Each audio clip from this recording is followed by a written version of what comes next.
We can never access a greater dimension without it being revealed to us. And so revelation becomes the currency with which we pay the entry fee for the next dimension. If you're of a greater dimension, you have a degree of authority over the lesser dimensions. Why? Because you're not confined or limited inside of those lesser dimensions. Those lesser dimensions actually reside in you. Spiritual revelation is not additive, it's exponential by nature, because you're multiplying everything you received in one dimension by the next dimension. Revelation has a compounding effect. That means what you just received, you can then apply to every other thing you've learned over the course of your life, and it has something to say. And my spirituality allowed me to transfer what I've received from here into here. So what would have taken someone else starting from scratch with no revelation 10 years is taking me 6 months. Spiritual Intelligence for Dummies, welcome back to another episode. I am your host, Matt Kim, and today we are talking about dimensions. That is a word that we use a lot in the charismatic stream. We're talking about being in another dimension. We're talking about, bridging together dimensions. We're talking about God taking us, into another dimension. Dimensions, And here's the thing, guys. Dimensions, it's not just a word that we use inside the church. It's actually become a part of the vernacular of other spiritual movements as well. And so the New Age community, they're talking about different dimensions, extra dimensional, interdimensional. Dimensions, I think, is becoming very commonplace in terms of like humanity talking about it. And I think that part of the reason is because God is bringing that into kind of a mainstream understanding because of the direction that we're heading in as a human race. And so obviously, whenever God does something, other people pick up on it, people who aren't walking with the Lord like that, and they, take their own little spin on it. And so I think for us as people who belong to God, who are walking yoked to another kingdom, we have to be very intentional to steward the thing that God wants to release. And the Hebrew word would be shamar, to be a watchman, to watch over, to guard over the thing that God wants to release in the earth, so that it's not driven or dictated by other people who are being motivated by other spirits, right? The spirit of this age. Every time God wants to release something, he hides it for it to be unveiled by those who are worthy, right? It's the glory of God to conceal a matter. It's the glory of kings to seek it out. And so God hides something from people who are unworthy, but he hides it for people who are worthy. And so us as, the heirs of salvation in Christ Jesus, we are to be kingly priests on this earth and to uncover the mysteries of God pertaining to this era that we are living in, so that we could be stewards of those things, governors of those things, and we could guard against trespassers who try to access the new thing that God is doing outside of Christ. Okay, so this conversation, this episode, is kind of my efforts to begin to do that, right? If New Age is talking about dimensions, why are we not, right? And if we are using that word, are we revelating? Are we teaching? Are we kind of explaining what the heck is a dimension, right? We do that a lot, I think, in the charismatic stream, is we use words without really thinking about what we're saying. And so because of that, our words are rendered powerless. Dimensions is another one of those words, okay? Now, this is going to get really deep, and not only that, it's going to get very spiritual. Okay, so this channel is called Spiritual Intelligence for Dummies, and something that I like to teach when it comes to talking about spiritual things is when it comes to spiritual matters, we must be very careful not to define things. Why? Because a definition by nature is limited. That means as soon as you define something, you have limited it into the parameter of the definition itself. The reality is that spiritual substance transcends a material expression. It's bigger than that. It's in another dimension. And so, because of that, as soon as you reduce spiritual matters to a material expression, whether that's form or even language, we have traded that which is imperishable for something perishable. That's how the Bible describes it. And so, instead of defining it, we have to describe it. That means we might have to be a little more long winded because it's not as cut and dry as we like to make things, which is why we feel the impulse to define things. But instead of defining it, we're really reducing spiritual things to an earthly expression. So I want to give you that kind of preface beforehand, before we jump into the nitty gritty of dimensions, because look, I'm not trying to give you a very easy, clean cut definition, and I'm going to go into like territory surrounding conceptualizing dimensions that unless God reveals it to you and you have the faith to tap in, like it's really not going to make sense. I just want to tell you to be open. Okay, to be open. Because that's how revelation lands. Like revelation won't ever land on a closed heart. And so we just have to, tread these things lightly. Okay, so let's talk about dimensions, right? I think a lot of times when we talk about dimensions in the spiritual space, we give it a very spooky brand. And I'll tell you this up front, it is a spooky thing. The fact that we have access to another dimension is a spooky thing.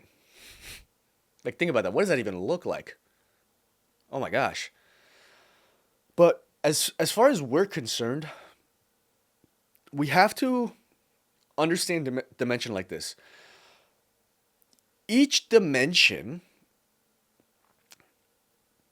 deepens, there we go, deepens the dimension that it is springing forth from. And I know that's a very poetic, flowery way to say this, but let me illustrate it to you like this. If you have a one-dimensional plane of existence, right? It's a straight line, right? It's a line like this. You can only operate, if you're a one-dimensional being, you can only operate within the confines of that one dimension. Why? Because your nature is in line and it's coordinated, it's locked in with the nature of the dimension of which you are from. So the fact that you are a one-dimensional nature means you're from a one-dimensional plane of existence, a line, right? You can't escape this dimension. Now let's add a second dimension, right? So now we have now we have a flat plane, okay? So now we have a plane. So instead of a line, it's a plane. So now we have one dimension, a line, and then we have a second dimension, it's another line. So now it's been deepened. This line is deepened to the degree of the second dimension. I hope you're tracking. I know this is a little heady, but I'm trying to illustrate it the best I can, but follow along. So the first dimension is deepened to the measure of the second dimension. So it's not just that it's a separate another dimension, it's that it's actually the same dimension being iterated along a different plane of existence. A lot of times when we think about dimension, we think that, okay, here is the earth dimension and here is a heavenly dimension and they are separated. That's why you need a portal to like go back and forth. But what if the greater dimension encompasses the lesser dimension? I'm going to illustrate it again. Same illustration. The greater dimension, which is a second dimension, encompasses the first dimension. Not only that, it encompasses every iteration of the first dimension along the second dimension. And so it's not that each dimension is separated per se. It's that the greater dimension encompasses the lesser dimension. And the lesser dimension gets iterated by an exponent of the greater dimension. I don't know how many different ways I need to say this, but if you're not understanding this, I want you to just watch this part back and look at the illustration that I'm showing you, because that's how dimensions work. Now you could go from 2 dimensions then to 3 dimensions. Now you have a third dimension, height, length, width, and so now you have the first dimension being, deep into the measure of the second dimension, and then you have both of those things, which is encompassed actually in the second dimension, being deep into the measure of a third dimension. And so this kind of idea of separation between dimension is actually an illusion. Man, I feel like I'm getting way ahead of some of you guys. I know this is it's a very complex concept, but I need you to kind of do this mental exercise with me, because trust me when I tell you, like, the church is behind in these kinds of things. And a matter of fact, I believe that the New Age community has a better understanding of these things, and sometimes even better articulation. So come on, let's catch us up. So that's the third dimension. Now, I'm not going to comment on whether I think the fourth dimension is time and all of that jazz, right? There's a lot of like postulates, a lot of theory around our human understanding of the different dimensions. But a lot of that isn't always practical. A lot of these theories aren't always like directly applicable to our lives. And so I want to stay within the confines of what could be applied in our lives in terms of understanding dimensions. Okay. Man. So where do we go from here? Okay. So I addressed the illusion of separation between dimensions. It's not that. It's the cascading of dimensions from lesser to greater. It all fits inside, right? Now, with that said, I want to point out something interesting, which is that if you're of a greater dimension and you are encompassing all the lesser dimensions, then you have a degree of authority over the lesser dimensions. Why? Because you're not confined or limited inside of those lesser dimensions. Those lesser dimensions actually reside in you. And because you're of a greater dimension, all those lesser dimensions actually have a fitting. It has a place inside of the dimensional reality from which you're living.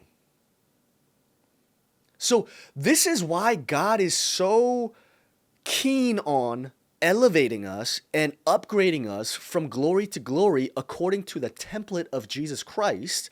And this is also the reason why Jesus has ascended into the highest place, far above every principality, is because that allows us to then fit our prior dimensions on the inside of us, not in totality, but as a dimension. I'm not trying to overuse that word, but as a dimension of who we are, but not the totality of who we are, because we've graduated from that dimension. We are now of a greater dimension. So that which used to confine us becomes subject to us because we have learned to govern from a greater dimension that encompasses our previous dimension. I think in our modern church culture, we have made a value system around escapism. We want to escape the wilderness season. We want to escape our previous season. We want to escape the brokenness, escape poverty, escape. But God never told us to escape. He told us to triumph over. We wrestle. We wrestle not against flesh and blood, but we wrestle to win. The weapons of our warfare are not carnal. We warfare to win. And so instead of escaping, we must seek to overcome. The Bible says we overcome by the blood of the Lamb and the word of our testimony. And so there are strategies, spiritually speaking, in order to not just escape the old pattern, but to overcome it. Because unless we overcome it, we will not upgrade into the next dimension. Unless we overcome it, we will not upgrade into the next dimension.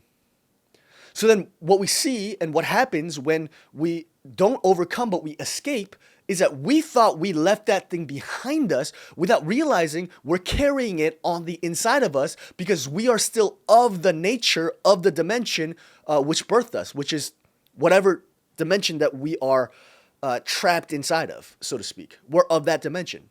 If we weren't of that dimension, we would have already, transcended that dimension. But the fact that we're in that dimension means we're of that dimension. Does that make sense?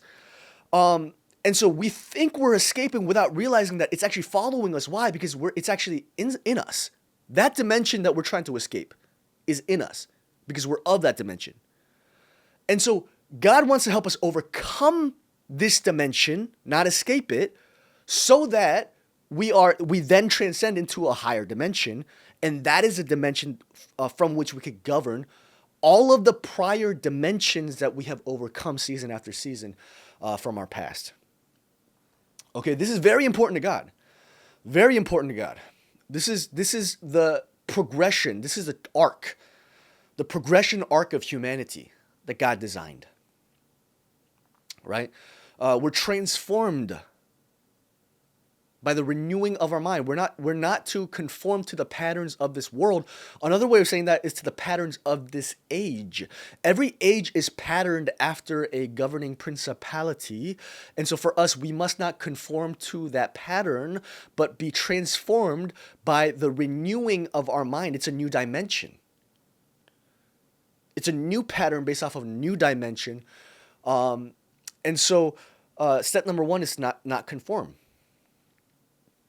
And so, man, I actually wasn't going to get into all of this, but this is like, I could just feel the heart of God. This is vitally important for the church to understand. This is what we mean when we're talking about dimension.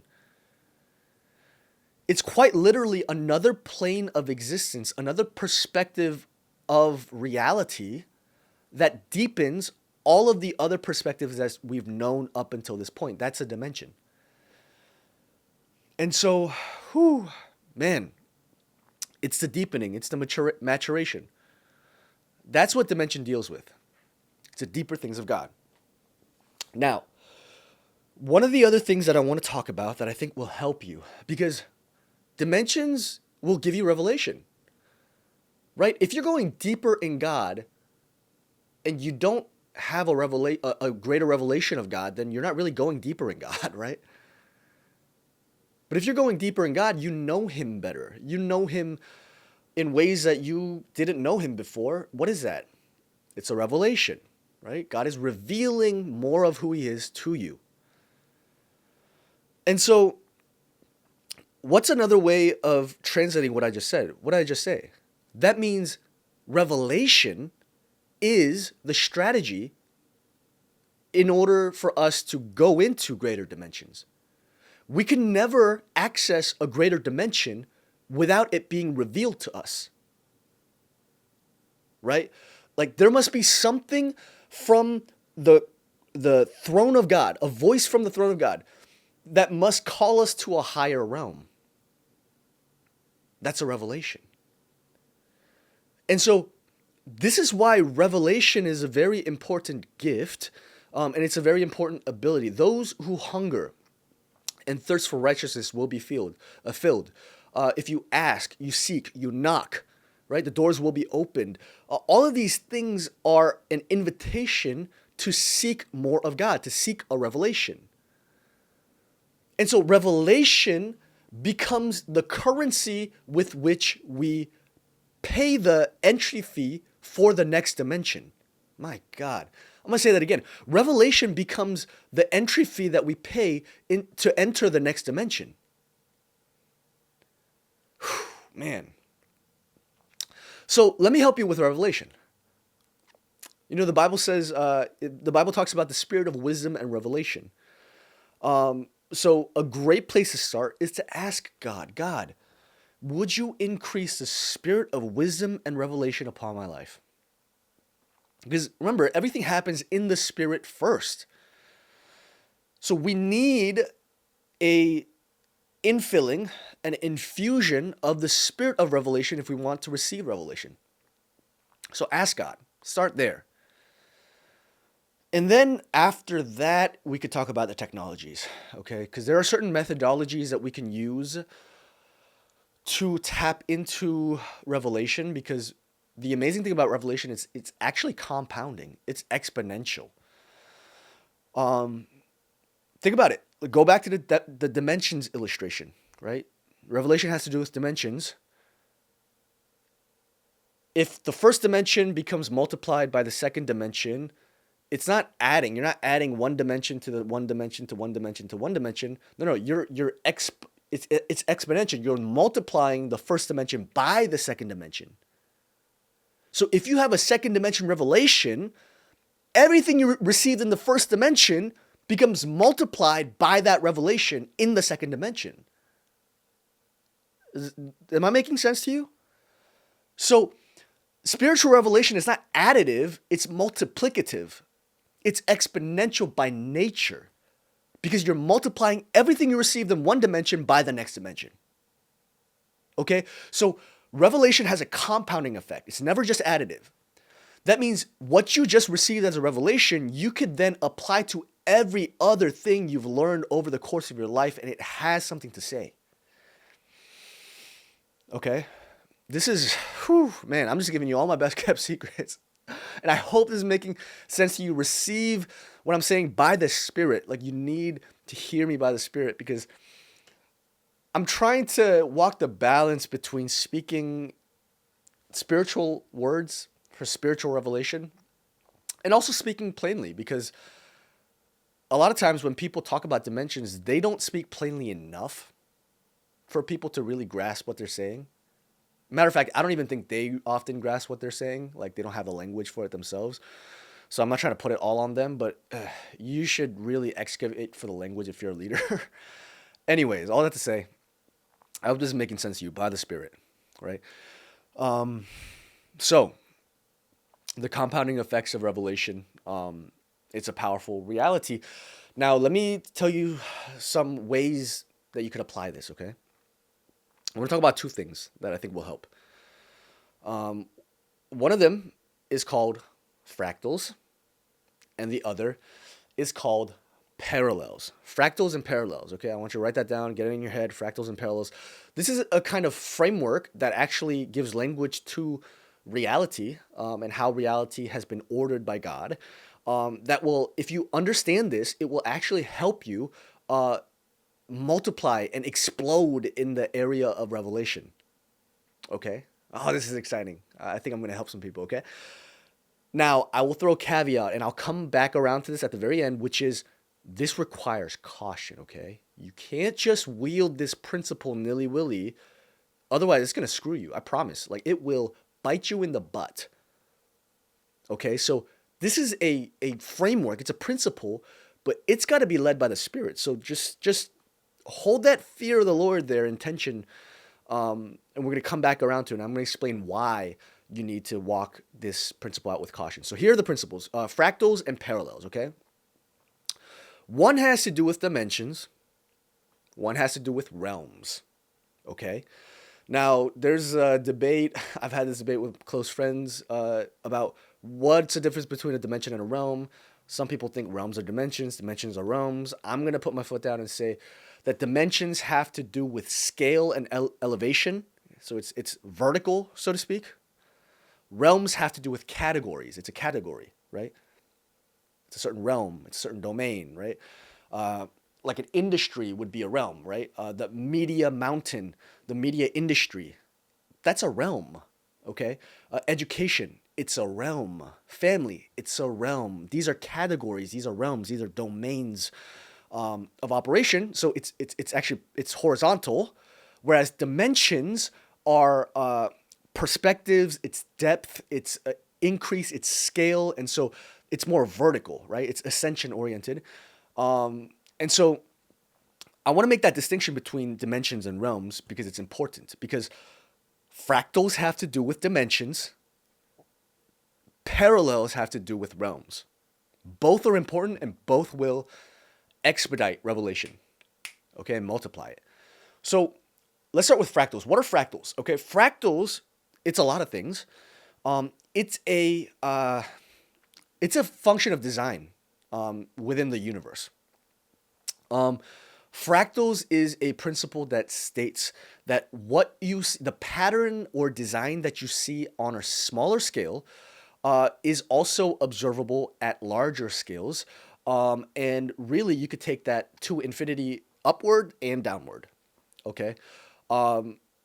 It's also observable in mathematics. There are certain formulas.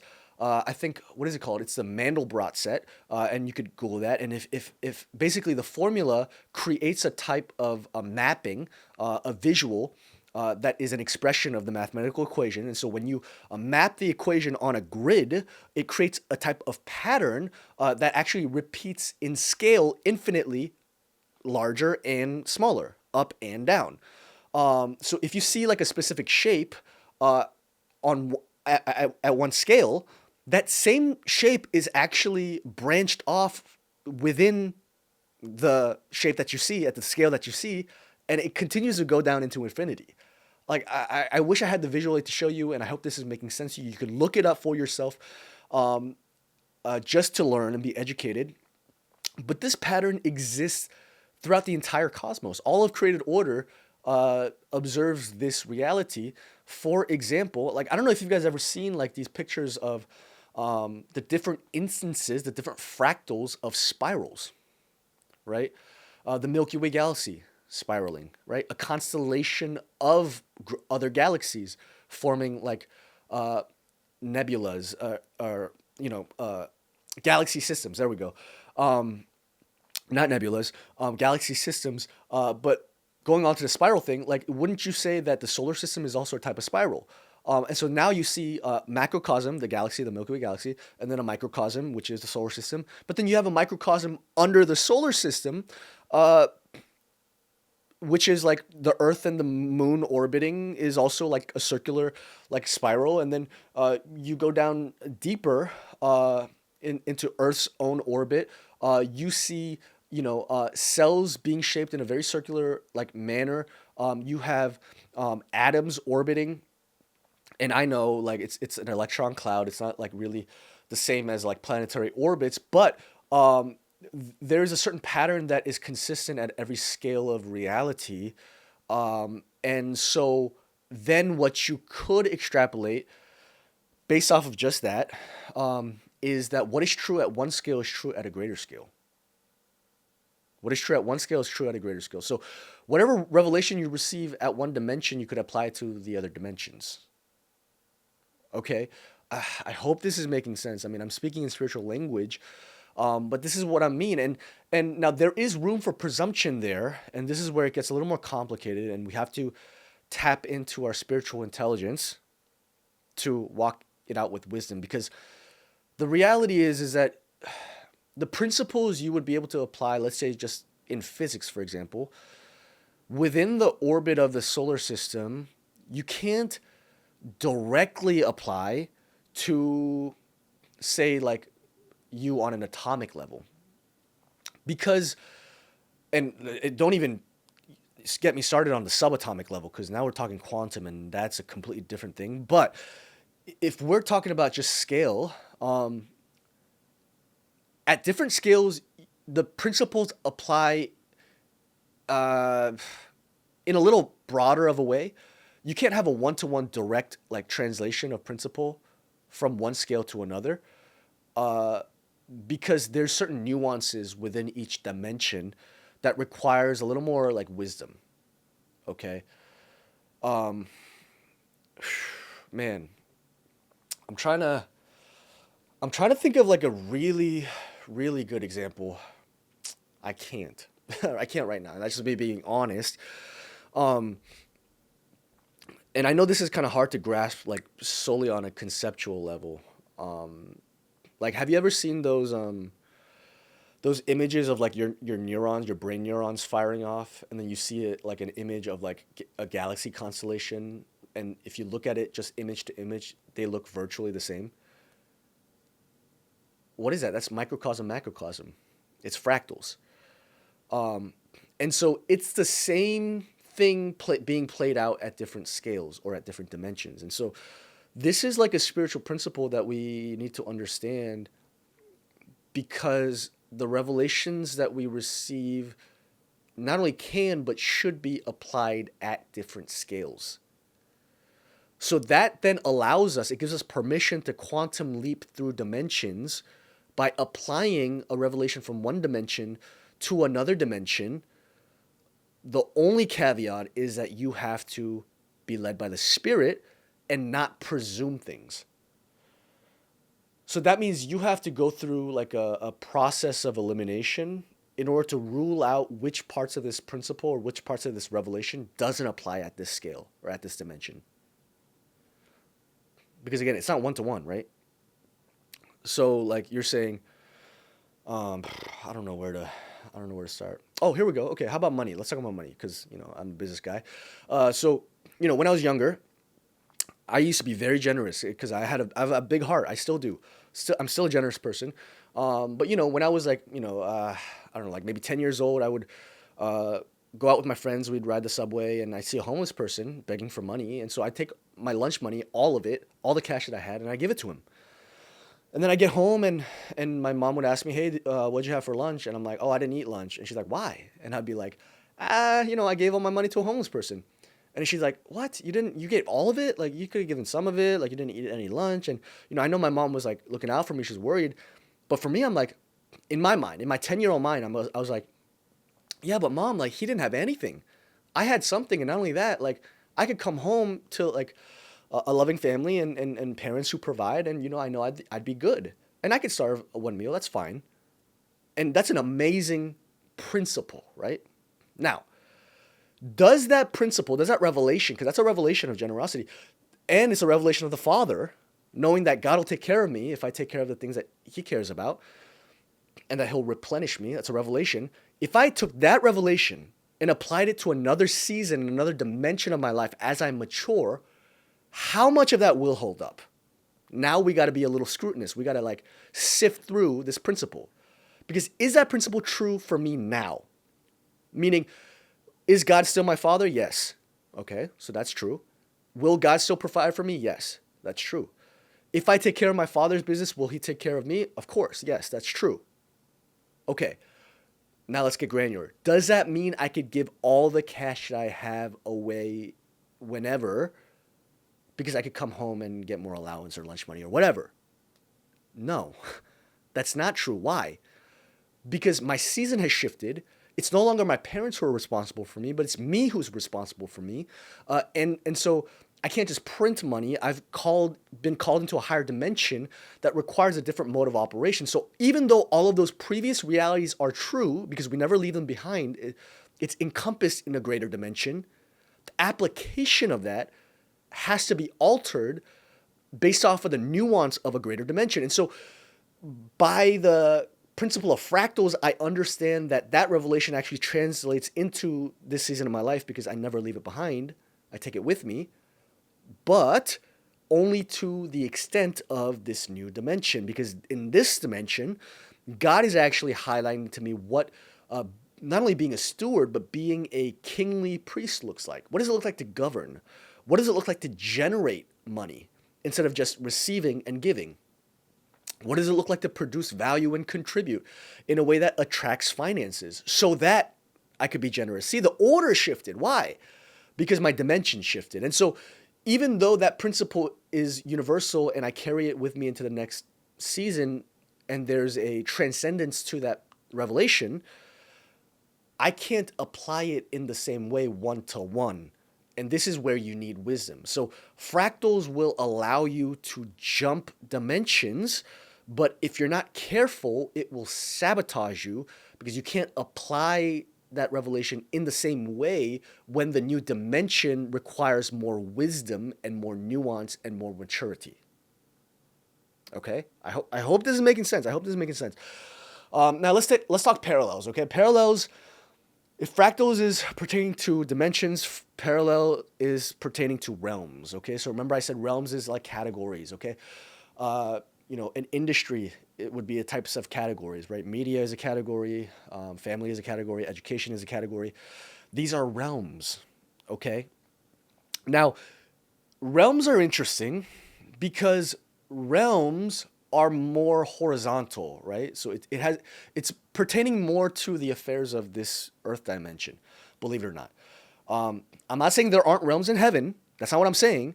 But I'm saying as far as like the administration of spiritual things pertaining to realms for us as humanity, a lot of that's more connected to the affairs of man, to the earth dimension. So knowing this, you could take a revelation that you learned in one realm and transfer it into another realm. But the same thing I said for dimensions is true of realms. Okay, you can't just blindly apply a revelation wholesale. You have to scrutinize and be granular with the nuance of which parts you apply, when, where, why, as you mature and progress in each dimension. So if I had a revelation of communication in business in the realm of the marketplace, I learned some hard lessons. I lost a couple contracts because I wasn't very good at communicating. And so because of that, I sought the Lord. He illuminated my understanding. I got a revelation. And now that gave me what I needed to upgrade in that area. Can I take that and apply it not just in the marketplace, but in my family? 1,000%. And I do. And you should, right? You'd be foolish not to. So the things that I learned in business, I'm now applying in relationships. Now, here's the problem. The problem is you can't do that so bluntly or rigidly. Why? Because different realms operate under different legalities. I'm going to say that again. Different realms operate under different legalities. So while I could extract the value of that revelation from one realm and translate it into another realm, I have to actually naturalize that revelation within the legalities of this new realm. So for example, let's take that like business example. I learned how to communicate better. And so in the context of business, I'm trying to be clear, I'm trying to be upfront and honest and do my part, lift my load to be an equitable participant in this exchange. But a lot of that is bound by contract. We write it in, we agree, and we have that exchange. We're bound by the letter of the law. That's how we operate. Do you know how weird and offensive it would be if I brought that application to, a spouse or my children or my friends to say that, hey, I want to go into a contract with you pertaining to our friendship. It's because I want to be a good communicator, by the way. It's because I want to manage expectations. I want to be upfront. I don't want to lead you on. I want to. I learned this in the marketplace, and so why don't we just put in a contract and make sure that's legally binding, and we could have a prosperous friendship. What? That is stupid. That's dumb. But that shouldn't take away from the revelation of what you receive from the marketplace. It's just that it has to be translated to operate within the standards of the realm that you're in. Does that make sense? I hope that's a good enough example. So yeah, I got a revelation of good communication. I got a revelation of being, an equitable participant in an exchange and in a relationship. How do I translate that into a realm that is operated by grace and favor? I don't want to bind, my family relationships and friend relationships to obligation, to duty. No, like I want, love to abound. I want there to be freedom. I want people to choose me because they want to, not because they have to. And so the application of these principles would not apply. But I have to find other ways to apply, right? So for example, when I schedule a meeting with my friends to hang out, we got it on the calendar. Well, first of all, the fact that I get it on the calendar is a way that I'm tending to the relationship based off of the lessons I learned in the marketplace. Another, application that is translated into a different realm, the realm of friendships and relationship, is like I could give them a little reminder. Hey, man, like I'm excited to hang out. Where do you want to go? Like do some planning, right?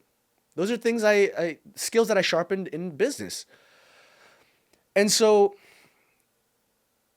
both fractals and parallels dimensions and realms, if you understand the transcendence of spiritual revelation, can be applied across dimensions and across realms, which will compound and expedite your growth process by the multiple, like by a multiple of the dimensions and realms.